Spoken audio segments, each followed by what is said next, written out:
is now attached to your car. Cut another small piece of tape and you'll see these wires dangling here. If you want those up and out of your way, you can turn your car over and tape the wires up out of the way to the bottom of your car, and there you have a completed solar car that's ready to go down the racetrack. So now that your solar car is complete, you need to pick them up carefully and handle them by the car body, not by the panel, but the car body. We're going to take it outside into the sunshine and make sure that the car operates as designed. As you can see, we're outside in the sun doing a test, and you can see by the movement of the wheels, gears are connected, the wheels are spinning, and if I cover the solar panel, my wheels stop, uncover, we're off again. This is a successful test of the solar car. As an alternative to the taping the motor down, if you have access to a low temp hot glue gun, you can, again, making sure that the gear is on the left, put the gear where you need it, the motor where you need it, put a little hot glue on the car body,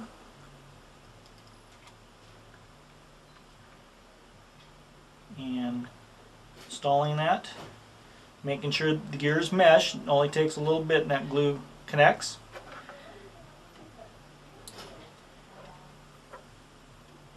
Put a little bit of the glue on the top of the motor.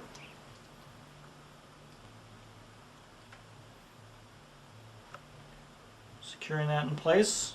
Just takes a second with a glue gun. Turning it around. Lifting up the motor just a little bit, a little dab between there and the car body.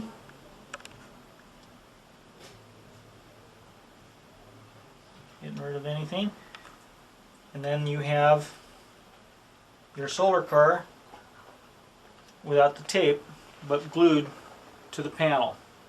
Again, you just want to turn the wheels, make sure that your motor gear turns with your axle gear.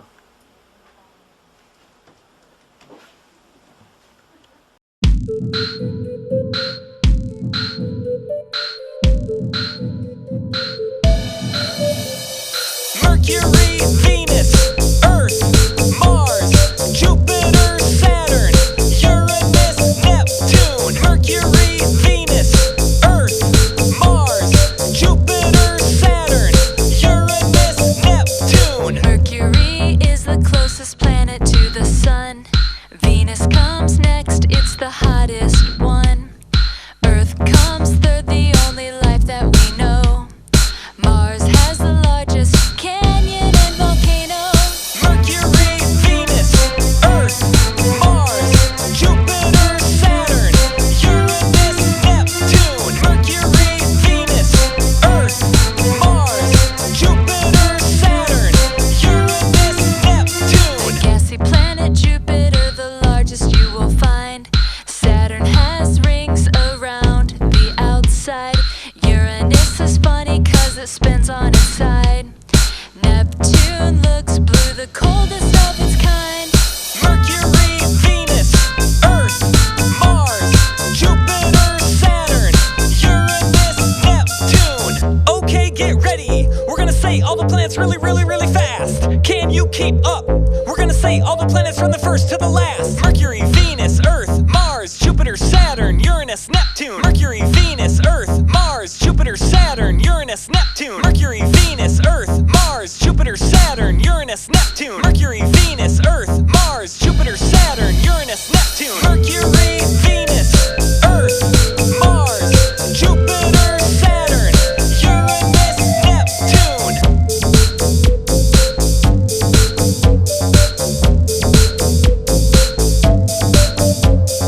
Mercury is the closest planet to the sun. Venus comes next, it's the hottest one. Earth comes third, the only life that we know. Mars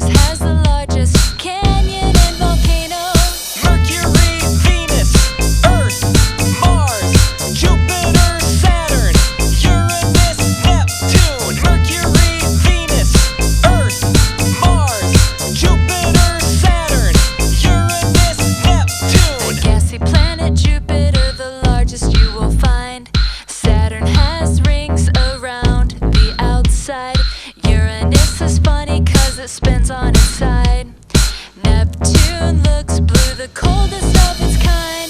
Mercury, Venus, Earth, Mars, Jupiter, Saturn, Uranus, Neptune. Okay, get ready. We're gonna say all the planets really, really, really fast. Can you keep up? We're gonna say all the planets from the first to the last. Mercury, Venus, Earth, Mars, Jupiter, Saturn, Uranus, Neptune. Mercury, Venus, Earth, Mars, Jupiter, Saturn, Uranus, Neptune. Mercury, Venus, Earth, Mars, Jupiter, Saturn, Uranus, Neptune. Mercury, Venus, Earth, Mars, Jupiter, Saturn, Uranus, Neptune. Mercury, Venus, Earth, Mars, Jupiter, Saturn, Uranus, Neptune. Mercury, Venus, Earth, Mars, Jupiter, Saturn, Uranus, Neptune.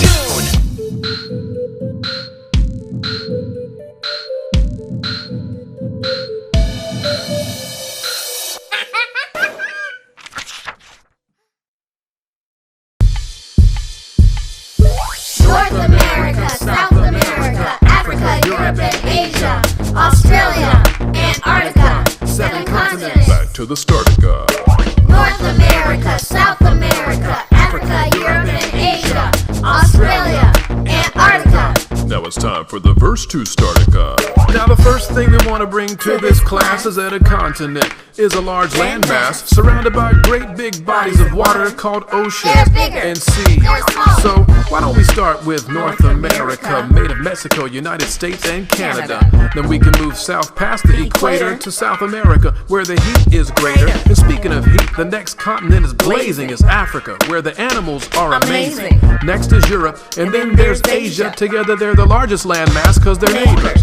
And we can go to Australia down under, where the Sydney Opera House is a known world wonder. And last is Antarctica, down at the bottom. The whole thing is frozen like Elsa and Anna. North America, South America, Africa, Europe and Asia, Australia, Antarctica, 7 continents. Back to the Startica.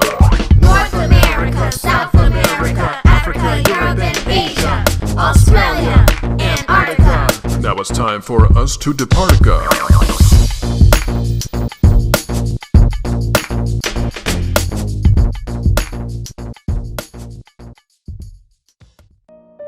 Ashoka.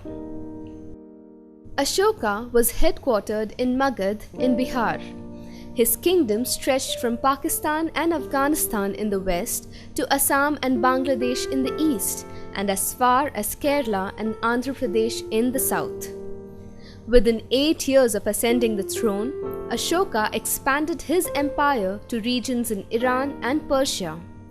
His quest to expand his empire, however, would change after the bloody Battle of Kalinga. In his younger days, Ashoka is said to have had a massive temper and was considered to be a very cruel person. He was nicknamed Chand Ashoka, which meant Ashoka the Fierce. Kalinga was a state in the fertile land between Godavari and Mahanadi rivers. Ashoka invaded this kingdom after they refused to bow down to him. It is said that 100,000 soldiers of the Kalinga army died in this war, and Ashoka too lost around 10,000 of his men. After the battle, Ashoka was very moved by the devastation he had caused. He saw burnt houses and scattered corpses all around, and the wails of the mourners pierced his ears. Ashoka adopted Buddhism soon after, embracing its message of peace. He made it the state religion and propagated its message within the boundaries of his kingdom as well as other parts of the world. He built thousands of stupas and viharas that stand until today. During his reign, Ashoka built many universities, water transit and irrigation systems to promote trade and agriculture. He constructed hospitals and renovated major roads throughout his kingdom and treated his subjects equally regardless of their politics, culture or class. All our knowledge of Ashoka's rule is from inscriptions he had carved on pillars and rocks throughout his kingdom. They all speak of compassionate living and spreading peace and love. After 40 years on the throne, Ashoka breathed his last at the ripe age of 72. He left behind a legacy of an able ruler and lawmaker, a hero, a monk, and a noble preacher of dharma. Ashoka was the last of the great kings of the Mauryan dynasty, King Harshavardhan.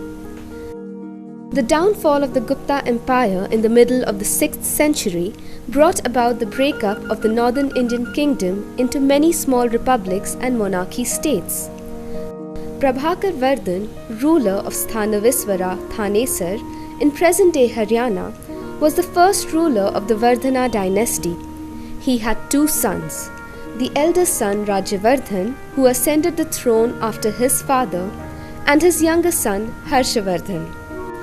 Rajyavardhan was deceived and murdered by King Gauda, at which point the young 16-year-old Harsha swore to take revenge.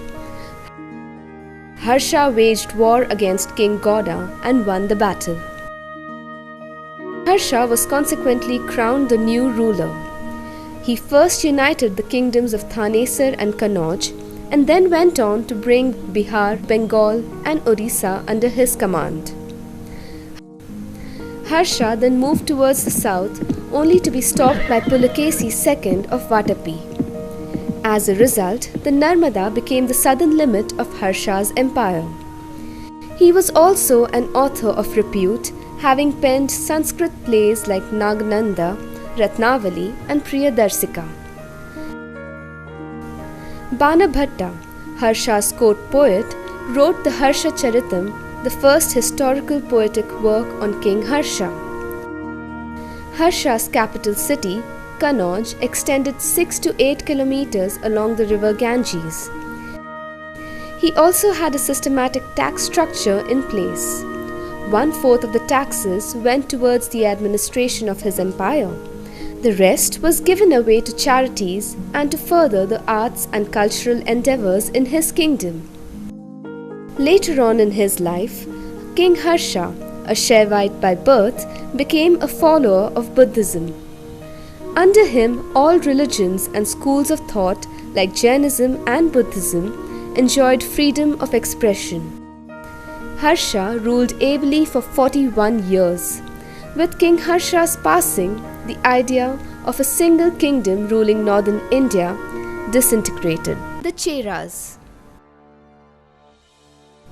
The lands south of the modern empire, which included the Malabar coast, Karur, Coimbatore and Salem districts in South India, were all part of the Chera kingdom.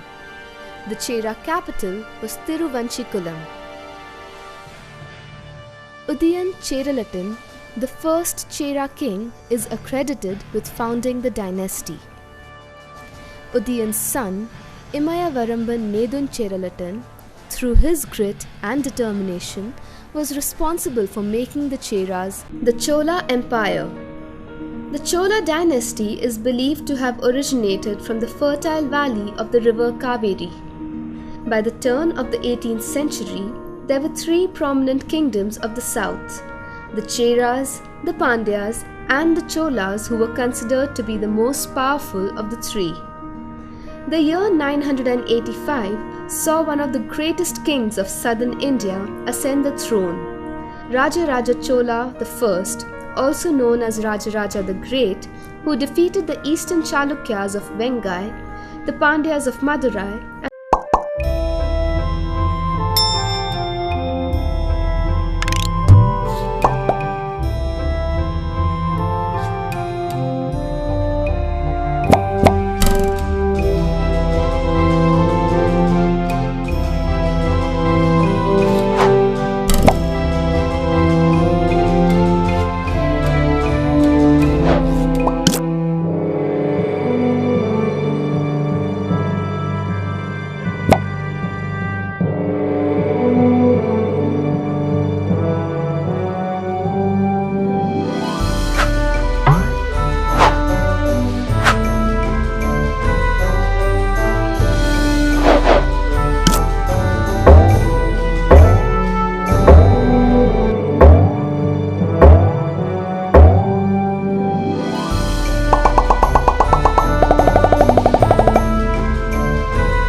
first train in India ran between Bombay and Thane on the 16th of April 1853. The Vembanad Railway Bridge is the longest railway bridge in India. The Kharagpur platform, measuring over 850 meters, is the longest platform in the world. The shortest station name is Ib in Orissa. Sri Venkata Narasimha Raju Variyapeta in Tamil Nadu is the longest station name.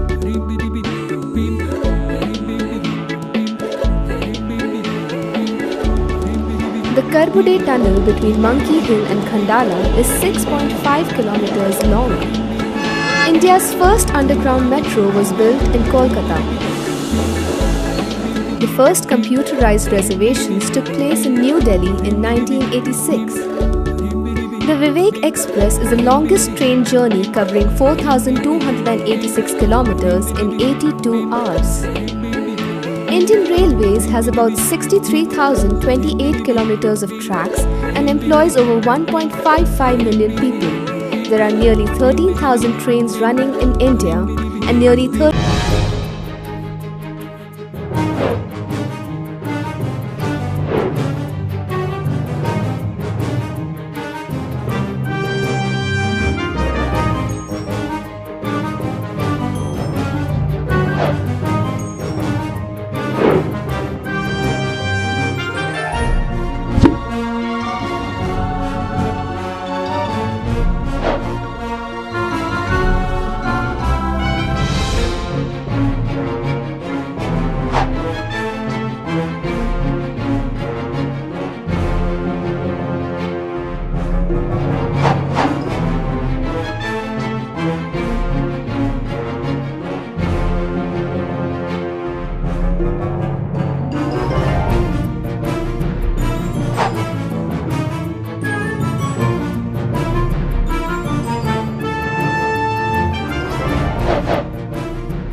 Akbar spent his entire childhood learning how to fight and hunt.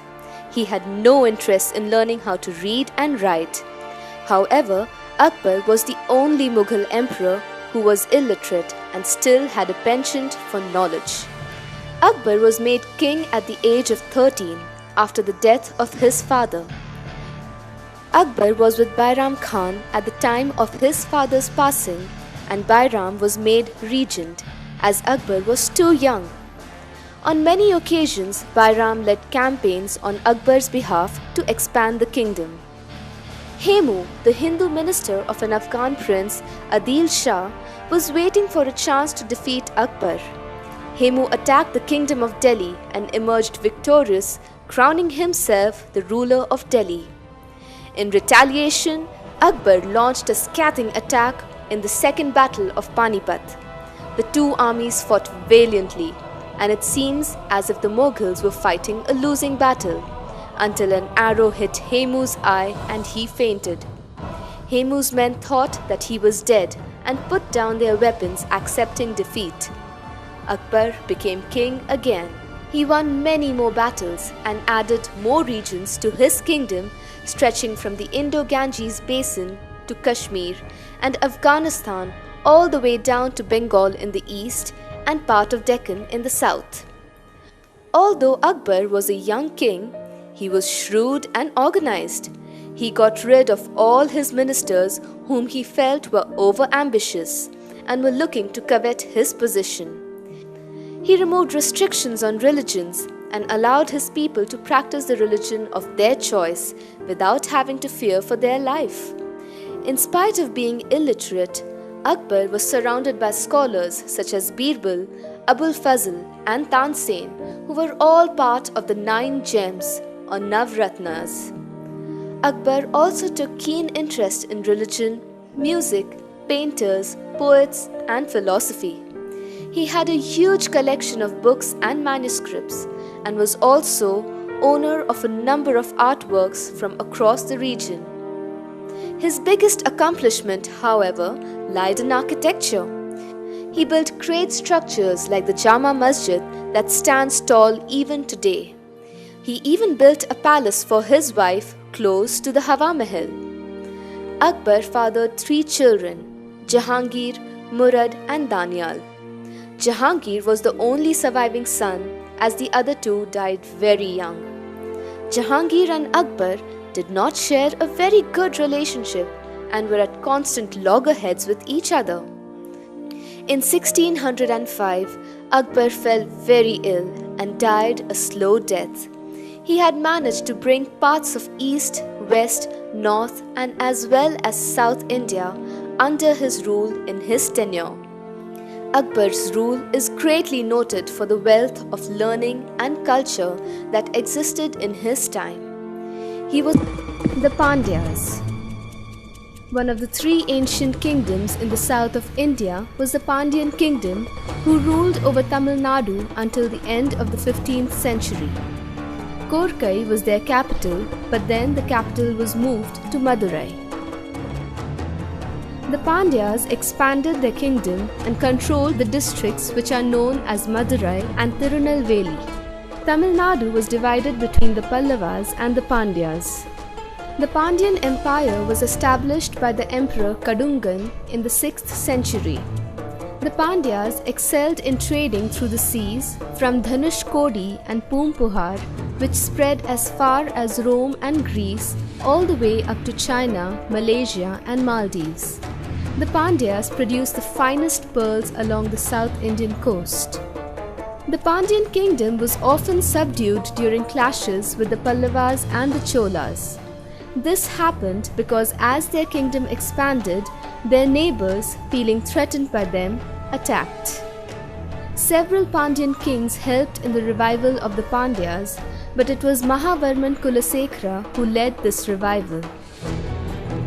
After his death, his 2 sons, Sundara and Veera, fought against each other for the throne. The Delhi Sultanate took advantage and raided the kingdom, which ended the Pandyan rule.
This is the story of Holi.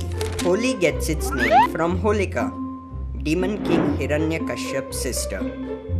Hiranyakashyap had got a boon from Lord Brahma that he would not be killed by man or animal at day or night, inside or outside, above or on the ground. So Hiranyakashyap said that only he should be worshipped and not God.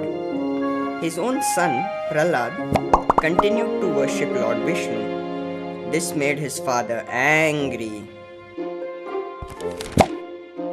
He asked Prahlad to jump from a mountain, but he remained unhurt.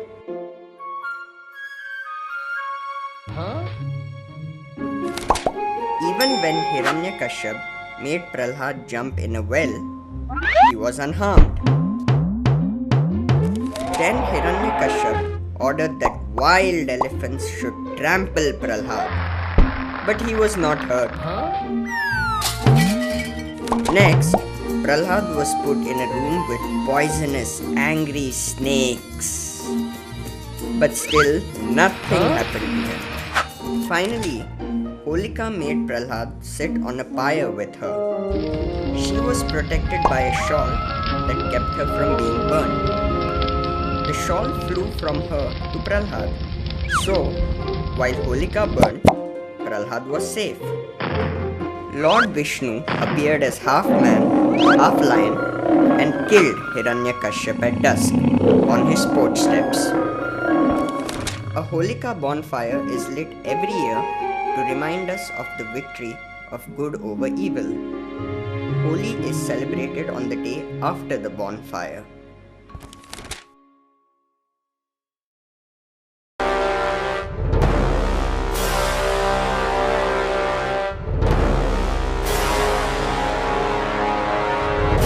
Subhash Chandra Bose was born on 23rd January 1897 to Janakinath Bose, a well-reputed advocate, and Prabhavati Devi.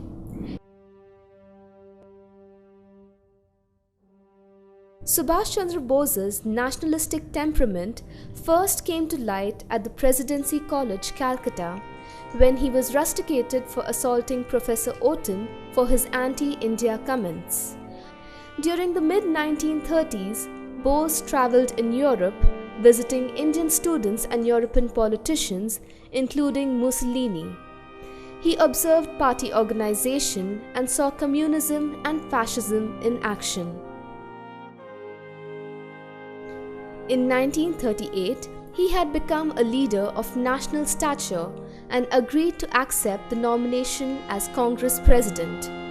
He stood for Swaraj, self-governance. But this, however, meant a confrontation with Gandhi, which also created a rift between him and Nehru. On the outbreak of World War II, Bose advocated a campaign of mass civil disobedience to protest against Viceroy Lord Linlithgow's decision to declare war on India's behalf without consulting the Congress leadership. Bose organized mass protests in Calcutta, calling for the Holwell Monument, which then stood at the corner of Dalhousie Square, to be removed. Bose was thrown into jail but was released following a 7-day hunger strike.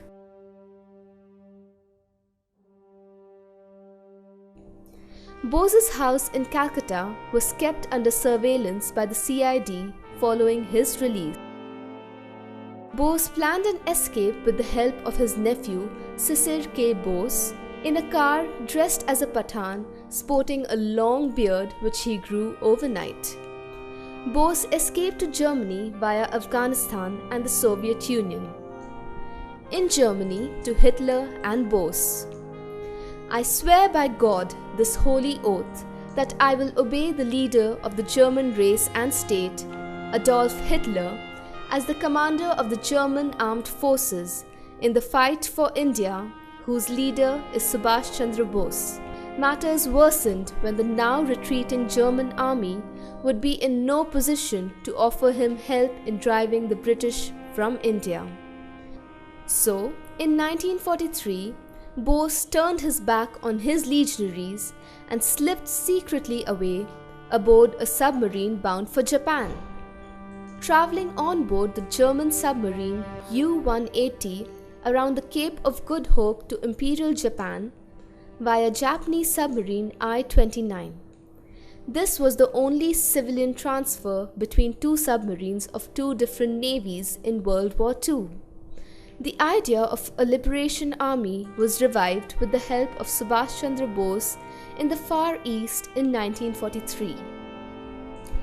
Bose took control of the Indian National Army and was able to reorganize the fledgling army and gathered massive support among the expatriate Indian population in Southeast Asia. Spoken as a part of a motivational speech for the Indian National Army at a rally of Indians in Burma on July 4, 1944, Bose's most famous quote was, "Give me blood, and I shall give you freedom." In this, he urged the people of India to join him in his fight against the British Raj. The INA's first commitment was in the Japanese thrust towards the eastern Indian frontiers of Manipur. The INA and Japanese also took possession of Andaman and Nicobar Islands in 1942. It was the Battle of Kohima and Imphal which had a significant impact on the Indian National Army. The Japanese could no longer fund their armies and eventually surrendered. The INA were no match for the British troops without the help of the Japanese, and therefore surrendered to the British as well.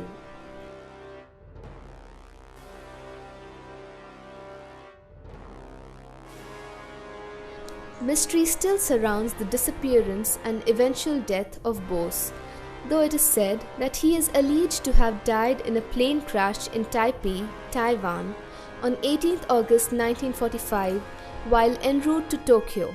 The Imperial Japanese Air Force bomber he was traveling on had engine trouble, and when it crashed, Bose was badly burned, dying in a local hospital few hours later.